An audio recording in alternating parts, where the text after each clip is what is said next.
Brought to you by Nova शुद्ध घी। जब जब खाए दिल खुश हो जाए, सदियों का नोवा शुद्ध देसी घी, सपना स्वस्थ भारत का। I love घी। हरियाणा लोक सेवा आयोग यानी HPSC ने हाल ही में Haryana college cadre assistant professor English विषय का रिजल्ट जारी किया। लेकिन जैसे ही 2 दिसंबर को रिजल्ट आया, उम्मीदवारों में गुस्सा फूट पड़ा, जिसको लेकर कई कैंडिडेट्स शुक्रवार को पंचकुला स्थित HPSC ऑफिस पहुंचकर विरोध जताने लगे। उनका आरोप है कि पेपर चेकिंग में भारी अनियमितता हुई है, योग्य कैंडिडेट्स को जानबूझकर फेल किया गया है और कॉपी और मार्क्स दोनों ही नहीं दिखाए जा रहे हैं। प्रदर्शन कर रहे छात्रों ने कहा, कई ऐसे कैंडिडेट्स हैं जिन्होंने 6 बार UGC नेट क्वालिफाई किया है, लेकिन इस परीक्षा में उन्हें फेल घोषित कर दिया गया। उनका दावा है कि आयोग ने कुल मिलाकर 151 छात्रों को पास किया और उनमें से अधिकांश हरियाणा राज्य से बाहर के हैं। 2143 उम्मीदवारों ने परीक्षा दी और पास हुए सिर्फ 151, यानी 10% से भी कम।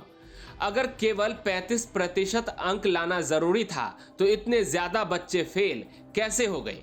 यही सबसे बड़ा सवाल है।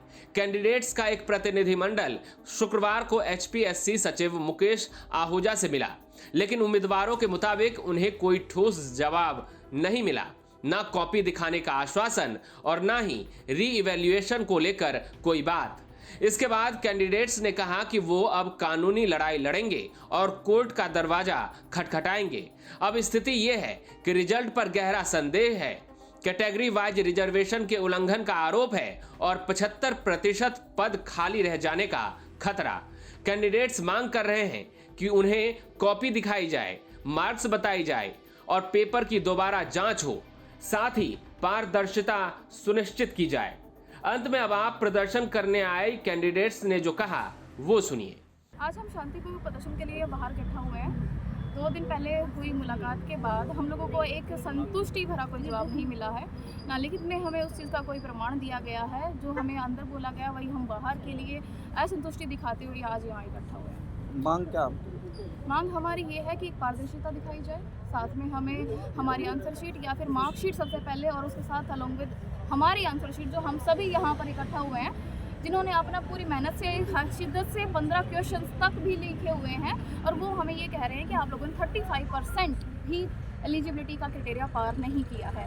और ये वो लोग हैं जिन्होंने सब कुछ किया है, और ये सब यहाँ बैठे हुए JRF AIR हैं और सब यहाँ पर स्कॉलर्स हैं, PhD स्कॉलर्स हैं, इवन टीचर्स भी हैं, प्रोफेसर्स भी यहाँ आए हैं जो बड़े बड़े यूनिवर्सिटीज़ में, PU जैसी यूनिवर्सिटीज़ में पेपर्स चेक करते हैं, उन्हें नहीं आया एक क्वेश्चन पेपर लिखना। ये कैसे? आप हम सब के लिए एक बड़ा सवाल है। HPSC का क्या कहना है? HPSC का कहना है कि आपकी यूनिवर्सिटी और एजुकेशन के मामले में वो बहुत ही नेगलेक्ट है कर रहे हैं बच्चों को भी। वो शुरुआत से ही आपका जो बेस है वो बनाया नहीं गया है, ना आपको एजुकेशन यूनिवर्सिटी से अच्छी मिली है, ना स्कूलिंग से अच्छी मिली है, और अब आपको यहाँ आकर के हमें ये बोलने का हक भी नहीं है कि आप 35% से नीचे रहें। क्या मांग है अब आपकी? हमारी मांग यही है कि पारदर्शिता दिखाई जाए। जो 151 कैंडिडेट्स हैं, along with everyone, answer sheet को बिल्कुल जायजे से हम सबको दिखाया जाए, हमारे बाइफर्केशन दिखाई जाए कि किस मुद्दे को, किस चीज़ को लेकर के उन्होंने हमारी मार्कशीट में या फिर आंसर शीट में हमें मार्किंग दी है, जो हमें बिल्कुल किसी भी इंसान को क्लियर नहीं है। इंग्लिश एक ऐसा सब्जेक्ट है जो एक लिटरेचर बेस्ड, और जिसमें हम कोई भी फॉर्मूला नहीं पुट करते हैं।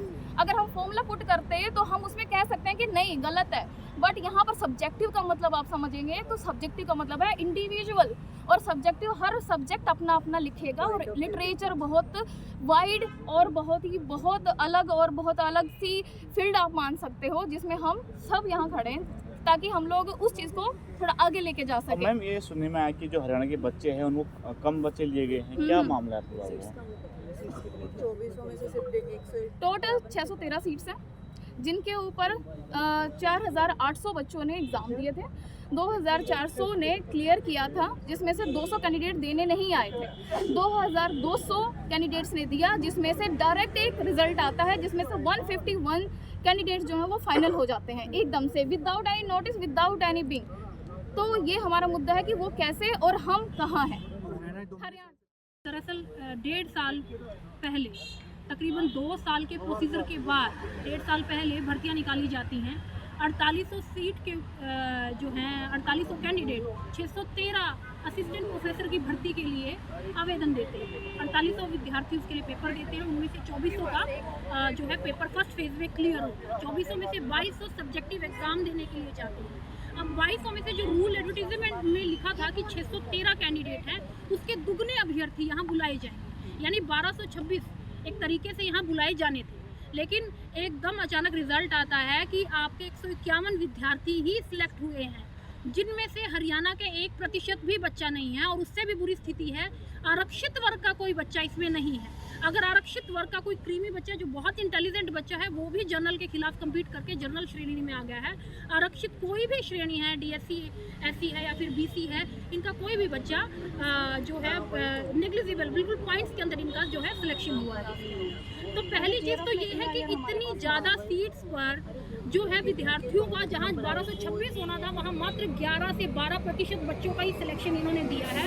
उनको इंटरव्यू के लिए बुलाया। अब उनमें से फाइनल कितने सिलेक्ट होंगे वी रियली डोंट नो। तो 613 पोस्ट किस लिए निकाली गई? ये हमारे भविष्य के साथ किस किस्म का खिलवाड़ है? क्या ऐसी इंस्टीट्यूशनल विल थी और क्या ऐसे कारण रहे जिसकी वजह से ये रिजल्ट है वो इतना ड्रास्टिक आया? जब ये बात हमने HPSC चेयरमैन से मिलकर जाननी चाहिए तो उन्होंने बताया कि आपकी हरियाणा की जो शिक्षा का स्तर है, जो पिछले 11 साल से हम कहते हैं कि बहुत अच्छा हो गया है, एक नई एजुकेशन पॉलिसी भी हमारे पास 2020 में आ चुकी है। एक तरफ हम दावा भरते हैं, दम भरते हैं कि हम 5वीं जो है ग्रोइंग इकोनॉमी बन चुके हैं, हमारा शिक्षा का स्तर, एजुकेशन हरियाणा अब बन चुका है। यहाँ के जितने भी टॉपर्स हैं वो यहाँ हरियाणा से जा रहे हैं। UPSC के टॉपर हैं, जितने भी RPSC में आप जाएंगे, आप UP में जाएंगे, MP में जा रहे हैं, हरियाणा का बच्चा टॉप कर रहा है। और हरियाणा के खुद की एक संवैधानिक संस्था कहती है कि हरियाणा की जो 54 यूनिवर्सिटीज़ है वहाँ पढ़ने वाले बच्चे इतने काबिल नहीं हैं कि वो HPSC का कोई पेपर क्लियर कर सके। हमने ये भी प्रश्न किया कि सर ये जो ड्रीमी इंस्टीट्यूशन हमारा HPSC है, जहाँ बच्चों की जो पहुँच है वो बहुत मुश्किल बन चुकी है, यहाँ आपने UK से जो प्रोफेसर चेक करने के लिए बुलाए थे, आप किस किस्म के आंसर्स हमसे डिमांड कर रहे थे?